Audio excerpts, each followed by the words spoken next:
are a few lessons from this tragic tale of marital woe. First, two publicity-hungry people probably shouldn't marry each other. This seems like a lesson that the Scaramucci's have also learned in the recent past. Their agendas obviously weren't aligned, and if Mrs. Ehrenberg's agenda deviated from her husband's, she seemed happy to ignore his agenda in favor of her own, and vice versa. Second, people of different political preferences should think seriously before tying the knot. Politics often reflects deeper values, and while we're fond of papering over those differences because of love, the reality of marriage requires that two people share a set of values in order to live a successful life together. Finally, the Trump era has polarized people in a unique way. That's because Trump himself is polarizing. He's loud and he's brash with 1,000 character flaws that endear him to some and alienate others. People tend to see feelings about Trump as a referendum on character. And that speaks to the problem with treating our politicians as celebrities in general. The point of politics is that we have certain policies and ideas we would like to see promulgated, and politicians are a vehicle for those policies and ideas. The character of politicians only matters insofar as it speaks to the trustworthiness and capableness of the person making promises with regard to policy. But now, policy has taken a backseat to the attitude of politicians. We care a lot more about what our politicians are like and what they say than what we'd like them to do. That means that if someone likes Trump, we tend to judge them not with regard to the policies they'd like to promote, but with regard to their apparent approbation of Trump's shortcomings. That's often inaccurate, even nasty attempt to impute motives to people out of political differences. In any case, this looked like a publicity marriage, and publicity marriages don't tend to end quietly outside the glare of the press. I'm Ben Shapiro. This is The Ben Shapiro Show.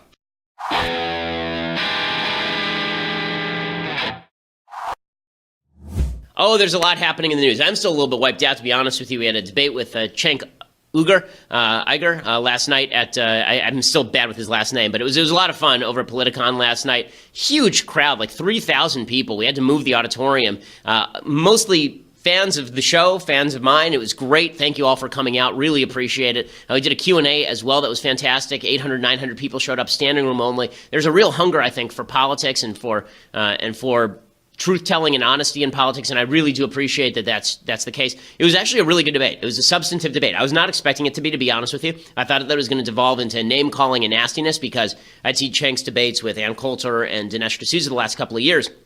But Cenk really did stick to the topics, which was fantastic, and I think I did too, and it was a really good back and forth. I'll let you be the judge of who you thought won, but it was really great. We're going to play some clips of it tomorrow. We're pulling all the clips of it today, so we'll have some material tomorrow. It was fascinating and interesting, and I think really good. I think we need more of those kinds of debates.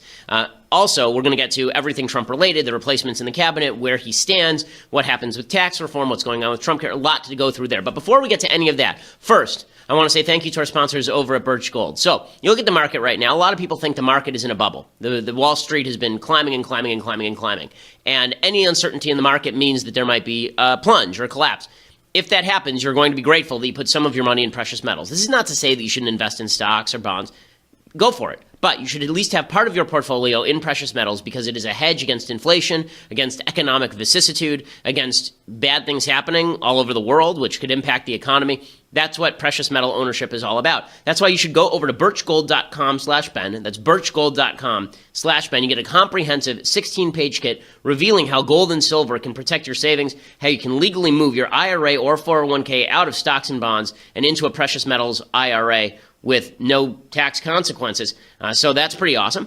Go over to birchgold.com/Ben. They have an A+ rating from the Better Business Bureau, 5-star ratings from countless clients. They're the people that I would trust to invest in precious metals. And again, in any climate, you should have some money invested in precious metals. In a volatile political climate and world climate like we're seeing right now, you should certainly think about putting some of your money in precious metals over at birchgold.com/Ben. Okay, so the big news over the weekend, and we discussed it a little bit on Friday, is that Reince Priebus is gone. So that happened shortly after we filmed our show on Friday. I posted a little Facebook note about it, but the situation surrounding Priebus being ousted was really quite incredible. So Priebus was fired. Apparently, they took him to, there's still debate over whether he had resigned the previous day. So remember, we have to reverse course for a second. Remember, Anthony Scaramucci was hired as the new White House head of comms, and Scaramucci had designs on being the guy closest to Trump. That meant that he wanted to oust Priebus. So he did an interview on the record with The New Yorker in which he suggested that Steve Bannon wanted to perform anatomically impossible acts upon himself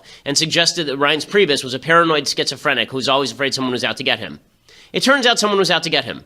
A guy named Anthony Scaramucci, as it turns out. And after that interview happened, Trump didn't discipline Scaramucci. He didn't say anything about Scaramucci saying anything bad. He didn't say that that was inappropriate. None of that. Apparently, according to the New York Post, he loved the interview with Scaramucci because this is who Trump is. Okay, Trump is a combative guy who has a potty mouth and really likes when people yell at each other. He sort of finds it entertaining. He really is, in terms of personnel, a lot like the Joker from Dark Knight. You know, break this pool cue. There's only one slot available. Apparently, he was angry at Reince Priebus, this is according to reports, which is just hilarious. He was angry at Reince that Reince didn't fire back at Scaramucci. So he liked that Scaramucci was saying that Reince was a paranoid schizophrenic who didn't have Trump's best intentions at heart. And he was angry at Reince that Reince didn't slap Scaramucci back so he could watch the slap fight, which is just a very Joffrey Baratheon thing to do. I mean, it's pretty incredible. So the next day, Reince supposedly resigns, except that he didn't really resign. He went on a plane with Trump to Long Island, where Trump did a speech to some sort of police event, which was controversial in and of itself. And because Trump said something about how if you're a police officer, you don't be too gentle with suspects, like putting a hand on the top of their head when they get in a car so they don't bump their head. They just killed somebody. Why are you doing that? The left went nuts over that. But in any case, I think that's a bit of exaggerated. I don't think Trump was openly calling for police brutality. But in any case, what happened is that Reince gets on the plane. He comes back on the plane. While they're on the plane, Trump tweets out that Reince has been fired and he's been replaced by General John Kelly. Kelly is the head of the Department of Homeland Security. So Reince says, I resigned yesterday, but that doesn't explain why I was on the plane. So they get out of the plane, and Reince gets in a car with apparently Dan Scavino, who's one of the comms directors over at the White House, as well as I think it was Bannon was the third person. And then Scavino and Bannon get out of that car, get in another car, and drive in the opposite direction, and Reince Priebus just drives off into the sunset. And it really was very much like the scene from The Godfather, leave the gun, take the cannoli. And Reince is sort of left there by himself. So Trump now has to paper this over. So on Friday, he says, Reince is great. I love Reince. Sure, I didn't say anything when people were saying he was a paranoid schizophrenic. Sure, I've been ripping on him people for months, secretly. Sure, I think he's a doofus, but he's just great, unbelievable, tremendous, go. John Kelly will do a fantastic job. General Kelly has been a star, done an incredible job thus far, respected by everybody, a great, great American. Reince Priebus, a good man. Thank you very much. I love that. John Kelly's a great American. Reince Priebus, he's a dude. I knew him for a little while. Yeah. Okay, so there's a lot of hope in the Trump administration and from Trump followers that now that Kelly, who's a general, is in charge in terms of the White House chief of staff, that there will be a little more structure to this. Because so far we have seen the exit of the National Security Advisor, the firing of the FBI director, Trump attacking his own attorney general. We have seen the ouster of Reince Priebus, and we have seen the ouster of Sean Spicer. That's a lot of turnover. In any organization, that's a lot of turnover. Like here at the Ben Shapiro Show, we've actually had the same staff since day one because we did a pretty good job of selecting our staff. Trump said he had selected the best people. Yeah, hard to argue that when you're firing somebody every couple of months. There was a funny tweet from somebody on Friday. It says, is Trump aware that he doesn't have to fire somebody every Friday? Because the Friday before was Sean Spicer, and then last week was Reince Priebus. And this is one of the reasons why you're seeing his approval rating plummet among Republicans. There's a feeling that Trump is in over his head and that he doesn't actually know what he's doing. The combination of the fact that Trump Care went down in flames last week, even skinny repeal went down in flames, and Trump came into office pledging, this is going to be easy, I'm going to repeal Obamacare, I'm the greatest deal maker who ever was, and then none of that gets done, and he doesn't even really campaign for it very hard. A lot of people were very upset about that. And then you combine that with all of the turnover in his administration, and it feels like he doesn't really know what he's doing. So there's a Rasmussen poll out today. Rasmussen has been the friendliest poll to Donald Trump. He's down to 39% in the Rasmussen ratings. 10 days ago, he was at, 44% in the Rasmussen poll. So he's dropped 5 points, 61% disapproving. John Nolte has been a staunch supporter, writes for the Daily Wire. Love John. He and I disagree about a lot of things, but he's a great guy. He writes He writes a piece today about this Rasmussen poll, and it's appropriately brutal. He says, the failure of the Obamacare repeal bill, maybe for forever, is inexpressibly demoralizing and infuriating to Trump supporters. Whether or not you blame the president for the failure of the Republican Party to keep a 7-year promise, a promise that defined them and justified their existence as a majority, Trump still assured and reassured us he would make this happen. Trump ran on getting things done, and on top of tax reform and a border wall between the U.S. and Mexico, repealing Obamacare was one of his 3 biggies. The Obamacare repeal knocked some of the luster off of Trump and his biggest selling point, his deal-making skills. Secondly, the chaos in the Trump administration finally became real with the resignations and firings of Press Secretary Sean Spicer, Chief of Staff Reince Priebus, and the newly installed Communications Director Anthony Scaramucci and his gobsmacking, unforgivably hypocritical, breathtakingly obscene comments leaks to New York Magazine. Scaramucci is the man Trump hired to get the White House Communications Department in shipshape and to stop all these leaks to the corrupt media. And what is the first thing this idiot does? He runs to the corrupt media, leaks like crazy, and causes a massive distraction just when the Russia story is beginning to collapse under the weight of the facts. Trump hired this man. Trump did. This debacle is on Trump. That's appropriately brutal language, I think, from John Nolte, who's been a strong supporter of President Trump throughout the primaries, throughout the general, and as president. He's getting it from all sides as Trump, and I think deservedly so at this point. He needs to do a better job. Now, one of the things that is frustrating about the way that the Priebus firing was done is he was fired in such a brutal and demeaning manner that when Priebus then went on national TV and said everything's okay, nobody believed him. So he went on national TV and he talked about how everything is just spectacular. It's just great. Did an interview with Breitbart and did an interview with CNN. Here's the one from CNN where he talks to Wolf Blitzer. He says everything has just been, it could not be better. Just unbelievably great. He knows, I think, intuitively when things need to change. I've seen it now for a year and a half on this wild ride with the president that I loved being a part of. But he intuitively determined that it was time to do something differently. And I think he's right. Okay, so I think he's right to fire me and replace me. I mean, this sort of kind of kiss-assery from Reince Priebus comes off that way because everybody knows the kind of chaos that's going on inside. Again, that's Scaramucci's fault. Okay, Scaramucci went out and made clear what kind of chaos was happening here, and that's the guy Trump chose. That's the guy Trump chose to put his faith in. You know, if you want to project stability, I mean, this is what's amazing about this. Trump is good at some things. One of the things he's really terrific at and has been his entire career has been image, right? That's been his entire career. Trump actually isn't that great at real estate, but he is fantastic at image, right? Scaramucci too. Scaramucci isn't that great at investing, but he's fantastic at image, right? Scaramucci's the kind of guy who spent $100,000 to get a cameo in Wall Street too. Really, he dropped $100,000 to the company, to the studio, so he could get like a 5-second cameo in Wall Street too, one of the biggest bombs in recent history. It's all about image creation for Trump. If you want to create the image of a president who's in charge, knows what he's doing, this passive-aggressive tweeting and then sending out your director of comms to talk about how Steve Bannon wants to suck his own clock, that does not actually forward the agenda in any real way. I mean, on the same day that Priebus was saying that everything is on board, everybody's great, this is all terrific, he's now going on national television having to deny that he's a leaker. Are you the leaker in the White House? That's ridiculous. Wolf, come on. Give me a break. I'm not going to get into his accusations. Why not respond to him? Because I'm not going to, because it doesn't honor the president. It doesn't honor the president. Again, all that makes Reince Priebus look like he's a weakling, because if you really wanted to honor the president's the one who hired Scaramucci. So what you have is the look of people who are trying to be loyal to Trump, like Priebus. They look like suckers. And the people who are trying to be loyal in the way Scaramucci is, attacking all the people they perceive as Trump enemies, they look like sycophants. None of this is good for a White House that is trying to project calm into an American political system that is really riled up at this point. Now, there is some good news in all this, which is the economy continues to grow, 2.6% growth in the second quarter, which is good, strong growth. Trump has been saying he wants 4% growth. Not going to happen. But if he got us to 2.6% growth every quarter, that's strong growth. That would be fantastic. That is largely because, and this is, I think, a point that a lot of Trump supporters make that is correct. There is a feeling that no matter what Trump does at this point with a Republican Congress, at least it's not going to make things economically worse. You're not going to see him passing lots of regulations. You're not going to see him taking a lot of harsh stances against the business community. At least you're not going to do that. The success of business relies on predictability. If you're a business owner, what you don't want is your taxes being jacked up every 5 minutes, or lowered and then jacked up and lowered and jacked up. You just don't know how to hire people under those circumstances.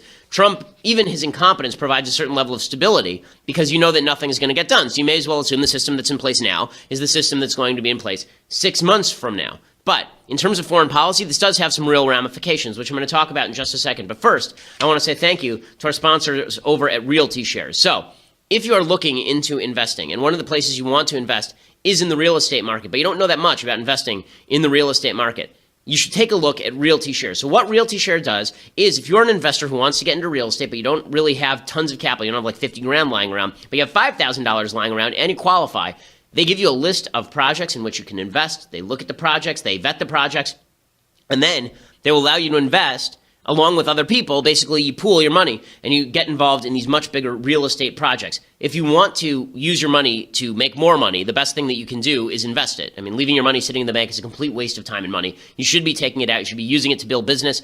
You should be using it to build your portfolio. You should be using it to build your real estate holdings. That's what Realty Shares does. It's REALTY shares.com, realtyshares.com. They've demolished the walls between you and real estate investing. You don't need billions, millions, even tens of thousands of dollars to invest in those vetted real estate assets. Hundreds of people invest fractionally, reducing the cost of an initial investment. It is free to sign up and browse investments, and all it takes is $5,000 to make an investment, no hidden fees. If you make $200,000 a year, you may qualify. You can find out at realtyshares.com/Ben. That is realtyshares.com/Ben. Right now, they have a special offer just for Shapiro Show listeners, and that is if you go today to realtyshares.com/Ben, you get $100 toward your first investment. So instead of it being $5,000, it's $4,900, which is pretty cool. Realty Shares is spelled REALTY shares.com, realtyshares.com/Ben for $100 toward your first investment. Again, don't leave your money just sitting around doing nothing for you. Make it work for you. This is not an offering of securities. Private investments are highly illiquid and risky, are not suitable for all investors. Past performance not indicative of future results.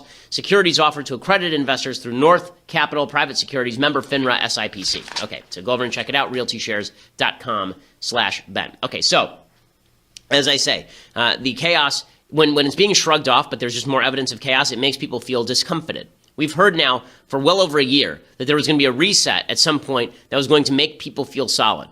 First, the reset happened with Bannon, and Bannon did a pretty good job with the campaign. As much as I dislike him personally, you got to give credit where credit is due. He did a good job with getting Trump under control for a lot of the campaign. And then after the election, after Trump was mouthing off, there was a feeling, oh, he's assembling this fantastic cabinet, and they will keep him under control. And then he starts firing people in his cabinet. And now, again, we're getting the same routine. Now, John Kelly is coming in, and now he's coming in as a strong replacement. Finally, things will be under control at the White House. Here's John Carl from ABC News making that case.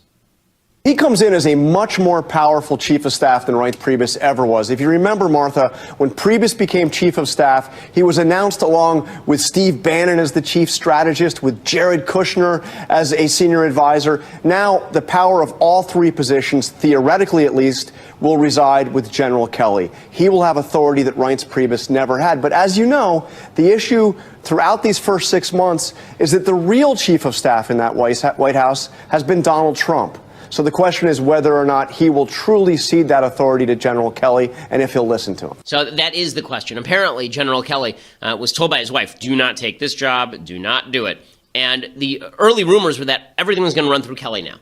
And then immediately within an hour, that was debunked. Immediately, there were people saying that Scaramucci would not report to Kelly, he would report directly to Trump. Once you have many channels of communication to the top of the line, you got a problem. Okay, at our company, I wouldn't even let Mathis talk to me. No, that's not true. But the fact is that we do have a line of communication when it comes to serious personnel issues, for example.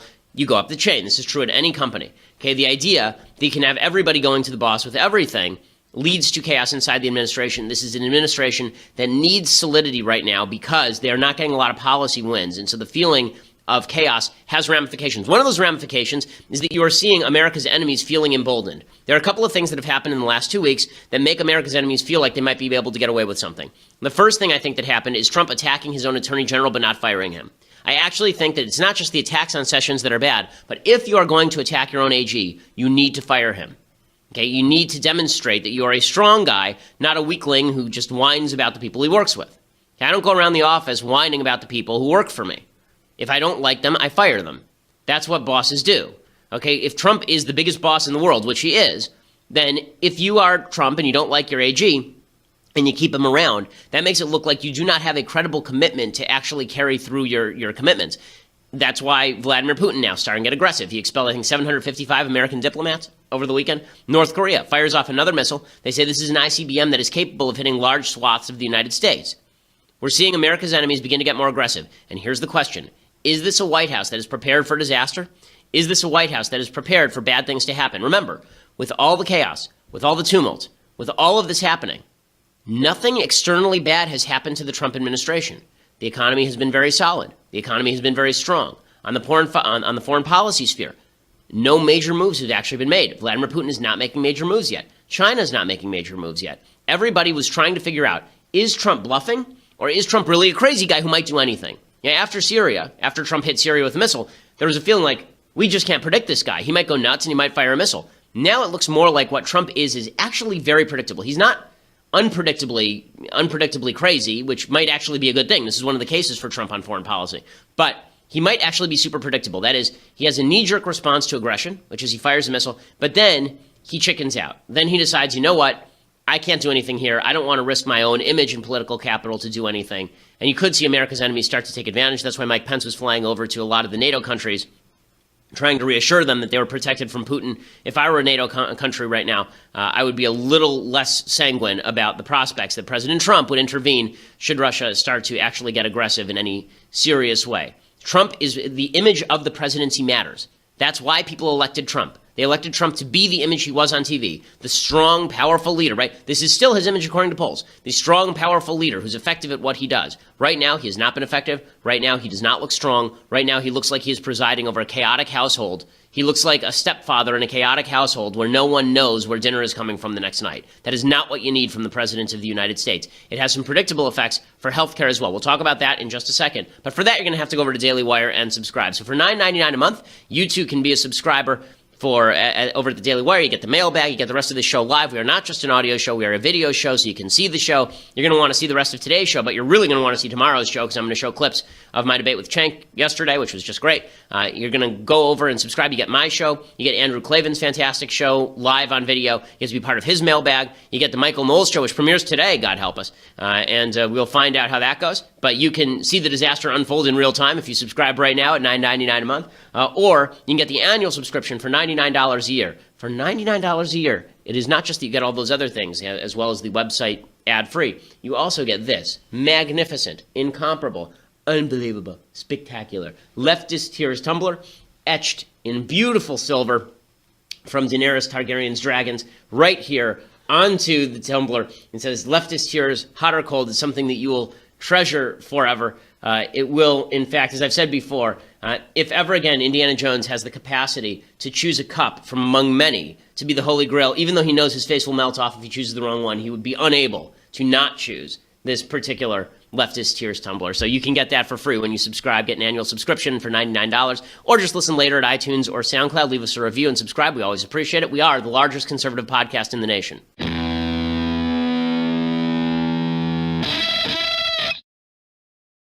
So the impression of chaos inside the administration has real policy ramifications. One of those ramifications, as we saw last week, was the fact that Trump was not able in any real way to rally support behind any form of a health care bill. And you saw him last week. He tweeted out, Republicans, pass health care, make it better, do it. And John Podhoretz from Commentary Magazine, he said, what exactly is it? And I tweeted back, it, John, it. And that's sort of the problem. You don't know what it is. So when Trump supports something, you don't know what it is that he is supporting.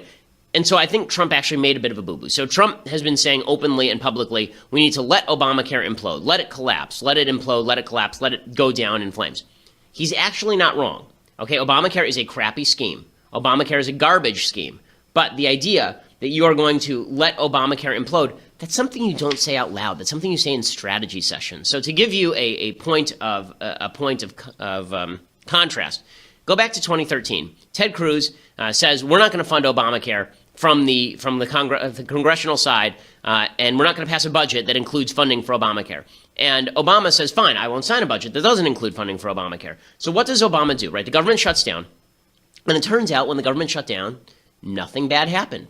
Everyone was pretty much okay. The zombies did not wander the streets. There was no foreign invasion. Members of the military were still getting paid. Everything was still basic. Social security checks were still going out. Everything was still basically working because essential services still run in a government shutdown. Everything was basically okay, but somehow Obama had to suggest to Americans that true disaster was waiting just around the corner. So what did he do? He quietly went out and he closed open-air war memorials. He closed the national parks. You remember, this was a big scandal at the time. This is back in December 2012, I believe, January 2013. And he was doing it on purpose, right? He was clearly shutting these open-air war memorials where, again, it's an open-air memorial. It's literally just a statue in a park, and he was closing them down and putting chains around them and preventing people from getting in, preventing war veterans from getting in to visit memorials to their war buddies.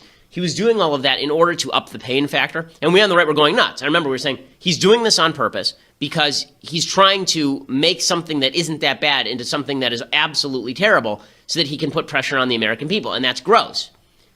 he got away with it because he was smart enough to recognize that he couldn't openly say that. Now imagine how that would have gone if he had said that. If he had said, listen, we're in the middle of a government shutdown, and in a government shutdown, I understand things aren't that bad, but I'm going to make things worse.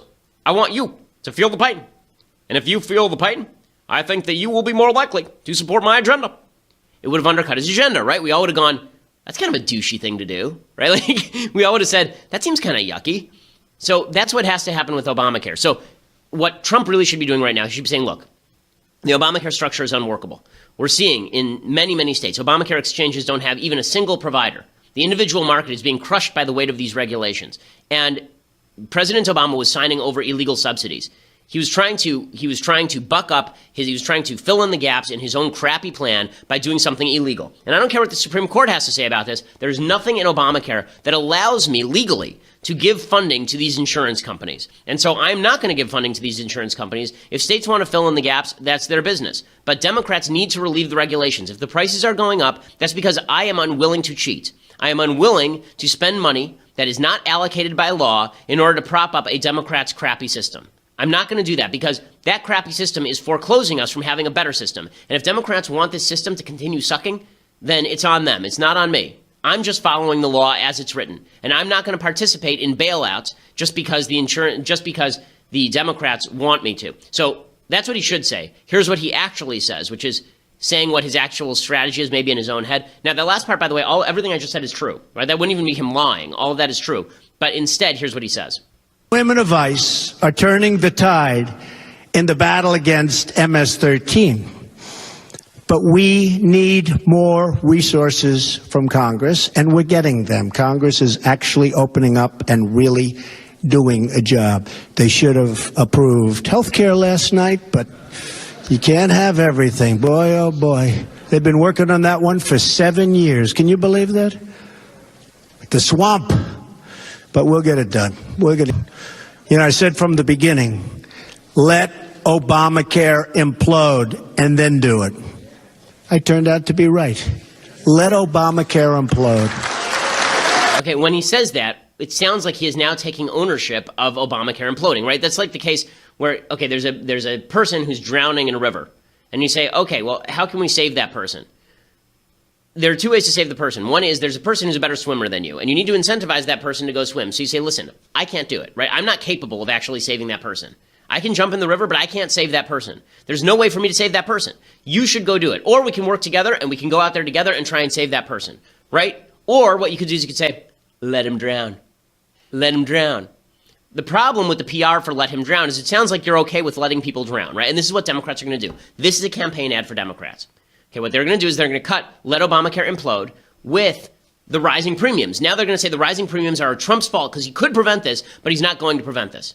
He tweeted out this morning, Trump, he tweeted, if Obamacare is hurting people, and it is, why shouldn't it hurt the insurance companies? And why should Congress not be paying what the public pays? So I agree totally with the Congress should be paying what the public pays, force them into the individual market so they live with the consequences of the system they've set up for everyone else.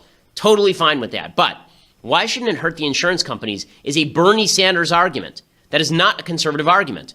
The reason insurance companies right now are charging higher premiums is because of the Obamacare regulations. When you say things like, why shouldn't it hurt the insurance companies? That's Bernie Sanders' case. Bernie Sanders says, what we should actually do if we want to hurt the insurance companies is we should just nationalize the whole thing. Medicare for all. Medicare for all, right? That's the routine that they are pushing toward. So again, how you approach the issue matters. I want to see Obamacare go probably far more than President Trump does. I've said from the beginning, Obamacare actually corrupts the soul of the country. But, President Trump is pursuing the right goal in the wrong way. And every time you pursue the right goal in the wrong way, you end up not achieving the goal and actually undercutting the goal. You can see how this is all a Democratic ad, right? Chuck Schumer yesterday starts to use it as a Democratic ad. Here's the Senate Minority Leader. President Trump did a tweet last night and a tweet this morning. Not presidential. His tweet last night said, we're going to let the system collapse. We're going to hurt innocent people because we're angry we lost politically. That is small. That is not what a president does. And I hope our Senate colleagues, our House colleagues on his side of the aisle will turn a deaf ear on that. Okay, so again, that's the Democratic ad. You can see it playing out in real time. And there are going to be Republicans who go along with that Democratic ad, like Susan Collins from Maine, who is a quote-unquote moderate Republican. She now is trying to take ownership of this whole thing. She says, healthcare is in our court, right? If we don't fix it, it's our fault. President Trump, as you know, is hoping to revive the effort to repeal and replace Obamacare. He needs the vote of one more senator in order to flip someone's vote, whether yours or Murkowski's or McCain's. The president appears to be threatening to cut off funding for the health care plans that members of Congress receive. Would that kind of pressure change your vote? No, but, the ball is really in our court right now. There are serious problems with the ACA. We're seeing collapsing markets in some areas of the country where even though people have subsidies, they're not going to be able to buy an insurance policy. So our job is not done. And what we need to do is to remember my friend Lamar Alexander's words, which is that he says that Congress doesn't do comprehensive well.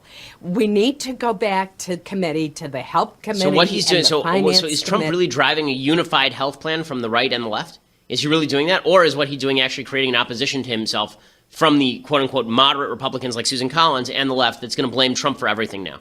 It's not good PR. Bernie Sanders, again, he actually did this last night, right? This was Bernie Sanders yesterday saying Trump wants to say, they're trying to dump it on Trump, and Trump is making it easy because he's actually not doing the one part of his job he's supposed to be best at, the imaging, right? That's the part he's supposed to be a master at. That's the part where he's supposed to be dominant. That's the part he's doing the worst. Here's Bernie Sanders looking all weird with his tongue out of his mouth here, talking about how, great freeze for him, guys, talking about how Trump is going to threaten all Americans as well as my pudding cup and perhaps my second vacation home. I really think it's incomprehensible that we have a president of the United States who wants to sabotage health care in America, make life more difficult for millions of people who are struggling now to get the health insurance they need and to pay for that health insurance. Maybe the president should put down stop his tweeting for a while and understand that America today is the only major country on earth not to guarantee health care to all people, and the solution is not to throw tens of millions of people off of health insurance that they currently have. Okay, so this is their whole shtick, and they're going to continue beating those drums. Trump needs to do a better job with this. Now, that said, I think that there's a critique that's growing among some people who were not pro-Trump during the last election cycle that I think is wrong. And I think it's actually wrong-headed. It's kind of interesting. So John Kasich says that because of John Kasich, God help us, John Kasich, the current Ohio governor, a raisin in the sun, John Kasich, talking about how Trump's first 6 months have him worried for the country. I'm worried about our country, obviously, Chris. And here's the thing, the White House is an amazing institution. It has great power. But when I think about the people who have been able to lend voice to amplify that power, what we need, and I think perhaps the president can get there, I sure hope so, is sort of the sense of unity, of hopefulness, not of division, but of lifting. And I think we're not seeing that right now. Okay, so he's very critical of Trump. He's always been critical of Trump. He also looks like a wadded piece of paper that went through your pocket in the wash. In any case, John Kasich doing this routine, he's just discouraged by the state of the country. Jeff Flake did the same thing in Arizona. He says the GOP has lost its way. We may have lost what we were supposed to be. I think similarly today, the party has lost its way. We've given in to nativism and protectionism.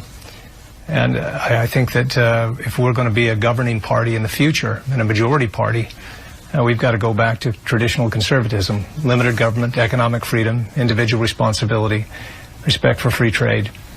Those are the principles that made us who we are. Okay, so I agree with his basic principles, but the idea that the party is given into nativism or any of this stuff, I think that's an overread into what 2016 was. Listen, I've worried about this stuff too. I've talked about it repeatedly. I've said that I think that, the anti-trade tendencies of the Republican Party, they're playing follow the leader. But what I'm actually seeing, and it's encouraging to me, is I'm seeing that there are still people with whom I disagree on a lot of this stuff, who still have standards for Trump. And that is a big thing. That's a big thing. Because the fact is, either your standard is going to be the man or your standard is going to be the principle. Now, your principles may differ from mine, but at least if your principles are still there, then we can argue about the validity of the principles. We're not just arguing about Trump the man. I don't care about Trump the man. Trump the man doesn't matter to me. As I've said before, politics used to exist on the basis of principles, right? There was a right-left spectrum. It was the x-axis on politics, and it was from right to left. You know, if I was all the way out here on the right. Now, there is a y-axis, and that is Trump. And people now judge each other based on whether they are pro-Trump or anti-Trump. Because I'm at a 0 on pro-Trump or anti-Trump, sometimes he's great, sometimes he sucks. I don't care. You know, I'm still all the way out to the right here, but because I'm 0 on the Trump scale, there are a lot of people who tend to think that I'm moderate, which is bizarre because I'm the most right-wing person that I know. The problem is that if you're on the Y spectrum and all you care about is the Y spectrum, then the X spectrum completely disappears. That X-axis completely disappears. You can't argue with people on a different axis than you. I can't argue with people who are on that Y-axis when I'm not even on the Y-axis. I'm on a completely different axis. And so what I'm actually seeing, and I think it's good, is that there are people with whom I disagree who still are holding Trump to a standard. So one of those people is Laura Ingraham. I've been very critical of Laura. I think that she was very sycophantic toward Trump during the election cycle. I thought that she glossed over a lot of the things about him that are not conservative. I think that she fibbed to her audience sometimes about what Trump's actual agenda was. But Laura at least has limits. And you see that, right? So Laura, over the weekend, she came out and she said Scaramucci's an adult, right? This guy that Trump hired is an idiot, and he's actually undermining the Trump administration agenda. This is good. This is encouraging. Tucker Carlson, Newt Gingrich, they're starting to say the same things. That means that there is some standard. Again, I may not agree with their standard. I may think that they waited until too long to get upset about what Trump is doing. But at least it means that there is still a rational debate that can be had along that X-axis. Because I can have a discussion with people who differ from me where they are on the X-axis. I can't have a discussion with people who just want to talk about why Trump is God or why Trump is Satan. That's not a conversation that's worthwhile having. Here is Laura Ingraham, basically, for once, being critical of President Trump. And I think this, I'm sorry, I like Scaramucci. I think he's really talented. But this episode is humiliating to the president. I think it ultimately humiliates him. It does not serve the communication of this agenda well. I'm probably going to tick him off by saying it, but I say it out of deep love and affection. It's not helping his agenda at all. So you can see that Laura's still trying to cater to people who are all the way up here on the Y spectrum, but she at least has a breaking point. If you have a breaking point, you can be part of the political conversation. If you don't have a breaking point, if you'll stand for anything, or if you'll stand for nothing from Trump, then you're not part of a rational political conversation. You're either part of a pro-Trump cult or an anti-Trump cult, and I'm not interested in having a conversation with either of those things. Okay, before I get to things I like and things I hate, first, I want to say thank you to our sponsors over at Skillshare. So, you live in a very fluid world with regard to the job market. It's not like you can be in a job for 20 years and expect that you're never going to increase your skill set and that you're never going to get better at your job, and you're just going to stay there for 20 years, working in the same rivet. That's just not the way the economy works anymore. My mom worked at a film and TV company for 20 years. Even she has moved through a series of jobs more quickly now because the turnover in the job market is just that much faster. That's why you need to be constantly and consistently updating your skill set. You need to be learning new skills. You need to be making your resume longer and better. You need to be getting better at things. That's where Skillshare comes in. So Skillshare.com is a service that gives you 15,000 classes in design, business, and more. You can learn everything from logo design to social media marketing to street photography. They have entrepreneurship, branding, web design, public speaking. They have illustration and watercolor and hand lettering and calligraphy. I've watched some of their tutorials on things like Adobe Illustrator, and it's really edifying. It's great. I mean, it means that I now know how to do something that I didn't know how to do. They're all 15-minute courses that allow you to learn about, I think they're actually rather 45-minute courses that allow you to learn about all of these various topics, and you can increase your skill set on a routine basis, making you more attractive to employers and making your capacity to do things much, much richer. Skillshare.com right now is giving my listeners a month of unlimited access, absolutely free. Go to Skillshare.com/Shapiro to redeem that free month. Again, that's Skillshare.com/Shapiro to redeem that free month. Go over and check it out, Skillshare.com. I've taken several of their classes, actually, and they're all terrific. Skillshare.com/Shapiro. Redeem that free month, increase your skill set, make yourself a better employee and a better hire, or learn the skills that you need to launch your own business. I mean, who knows? Skillshare.com/Shapiro. Okay, time for things I like and things I hate. So, things I like. I'm obsessed with the mooch. I will be honest with you. I think the mooch is the greatest thing that I have ever seen in politics, because what the hell? I mean, just like, what in the world? And as I said on Friday, one of the problems with the Trump administration and one of the glories of the Trump administration is that if you duck out of the room for 5 minutes to take a dump, you miss 3 news cycles. Scaramucci has contributed to this in magical ways. I do love a man who called his book something like Jumping Over the Rabbit Hole, and then said that he did that as a reference to Lewis and Carroll. Not Lewis Carroll, Lewis and Carroll, like the explorers of the Northwest, Lewis and Clark. But in any case, it's pretty amazing. Scaramucci is just a joy. And since I now root for entertainment, not just policy victory, I'm starting to give up on policy victory, unfortunately, because I don't see this Congress being effective, and I think this president needs to get his act together. Now that I root only for entertainment, Scaramucci must stay. It is imperative that Scaramucci remain as part of this administration, no matter how many times he says that other administration officials are attempting to perform bizarre sex acts on themselves, from SNL skits with Will Ferrell performing yoga. In any case, I've decided to do a whole series of references to Scaramucci this week in honor of the new White House communications director. Now, this one is basically 8 versions of Scaramucci in a suit. It is Wall Street, starring Charlie Sheen. In the 1980s, Oliver Stone had a series of films that were really quite good, like back-to-back in the 1980s. This is the film that he made directly after Platoon. And, of course, has become famous for Michael Douglas's terrific performance as Gordon Gekko. Here's some of the trailer. This is okay, so it's a very, very leftist film, obviously. The take on Wall Street is that Wall Street is all based on insider information, which is not true. First of all, there's a good libertarian argument that insider information should actually be legal. The reason that they say this is because they say that otherwise what you end up with is that the public actually has less information generally. You could follow a few key players, and if you just followed what the investors were doing who actually are at the company, you'd immediately know something was going wrong at the company and sell your stock. So it'd actually be more transparent. This is the case made by libertarians. I think it's actually a pretty strong case, economically speaking, that insider information shouldn't be barred because people are going to do it anyway. And in fact, the people with the ultimate insider information are people in Congress who know which legislation is going to be passed impacting the economy. In any case, it's a really cynical take on Wall Street that is far too broad.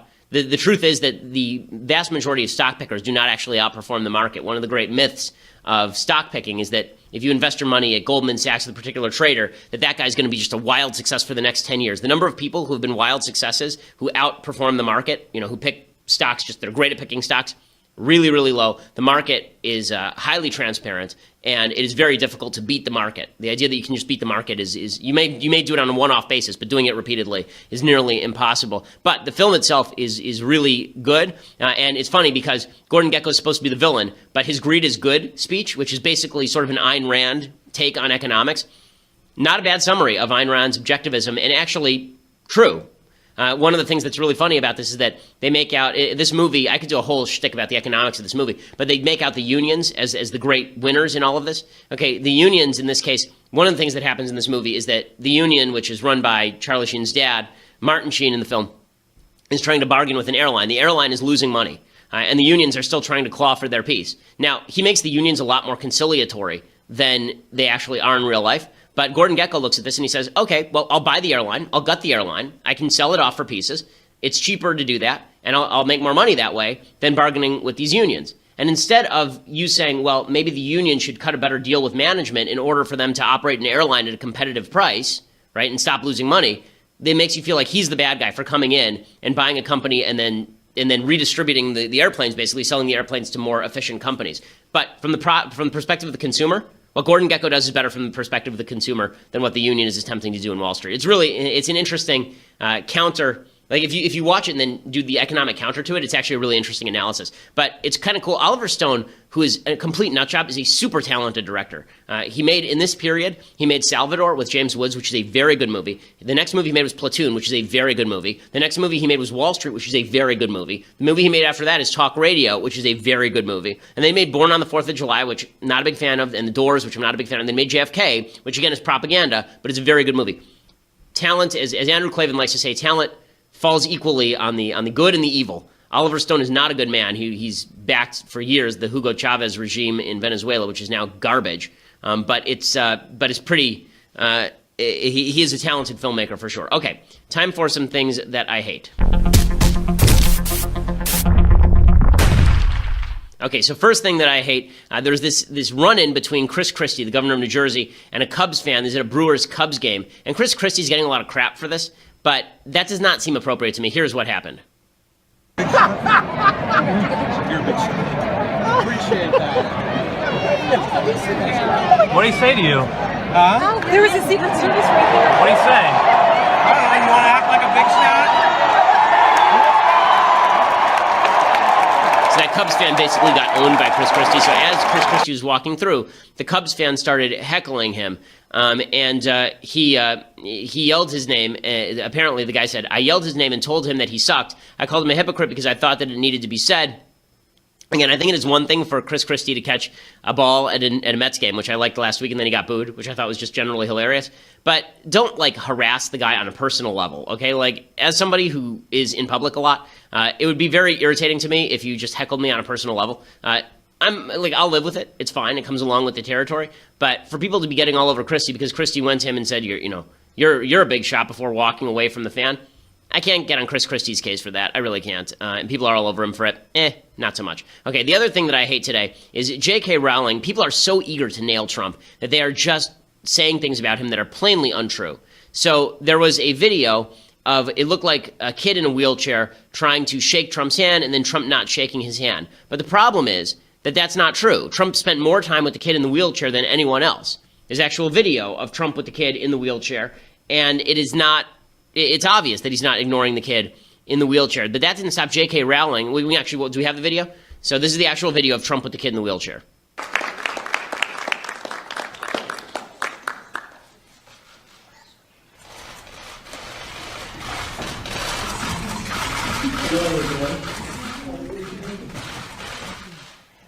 So there's that cute little kid in the wheelchair, and people were trying to suggest that Trump was ignoring the kid. The kid wanted a handshake. First of all, the kid's like 3. Kids who are 3 don't handshake, really. But he was really nice to the kid. J.K. Rowling didn't stop her. Again, when you are a big-name author in a different field, you feel the need to be a jerk, I guess, like Stephen King or J.K. Rowling. She tweeted, when someone shows you who they are, believe them. Maya Angelou. First of all, anyone who quotes Maya Angelou is just a complete bag of annoyance. Come on. And she says, Trump imitated a disabled reporter. Now he pretends not to see a child in a wheelchair as though frightened he might catch his condition. Okay, number one, never happened. Number two, on the imitation of disabled reporter, this is one of those things where the more I've watched it now probably 10 times. Do I think it's good? No. Do I think that he was obviously imitating the reporter? I don't think it's perfectly obvious at all. Because Trump does his imitation of people he doesn't like the same way every time with the this and the weird voice. But in any case, she says this monster of narcissism values only himself and his pale reflections. The disabled, minorities, transgender people, the poor, women, unless related to him by ties of blood and therefore his creations, are treated with contempt because they do not resemble Trump.